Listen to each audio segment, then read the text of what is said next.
Parliamentary dictation number 9 at the speed of 80 words per minute from Shaker Shorthand Magazine. Last 5 seconds. Ready, be ready, start. The reason for this amendment is that the central government is authorized by this item to declare by federal law any institution to be an institution of national importance. There may be many institutions built up wholly by private or provincial funds.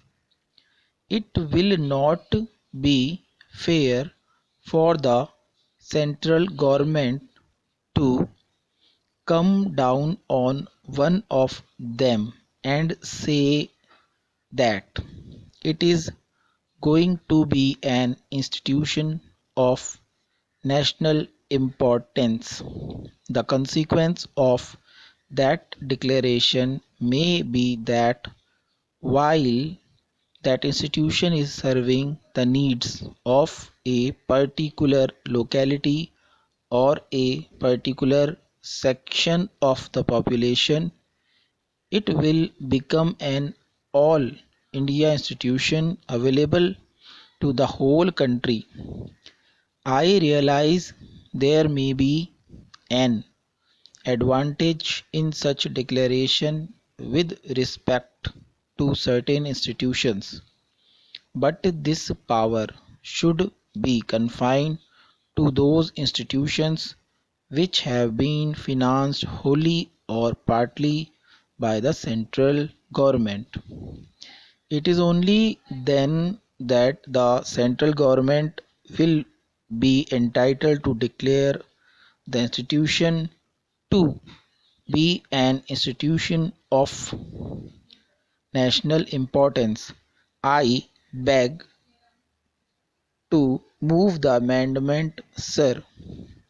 Sir, in view of the amendment moved by Mr. Santhanam, I do not propose to move mine.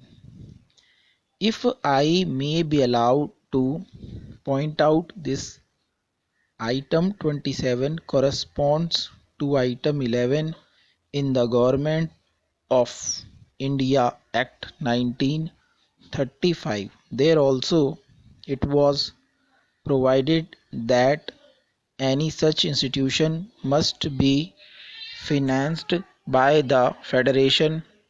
Sir, the effect of this amendment would be to bring it exactly on the same basis as item number 11 of list 1 in the Government of India Act, from which the idea has been taken.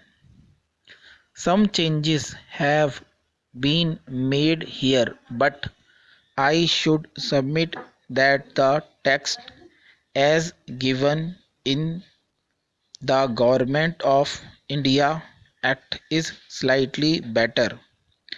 The effect of my amendment would be that it would extend the operation of the item to any other similar institutions.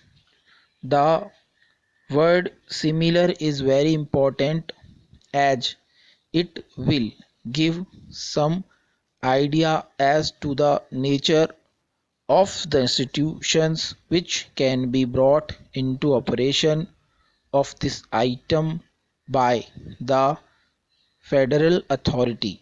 Stop.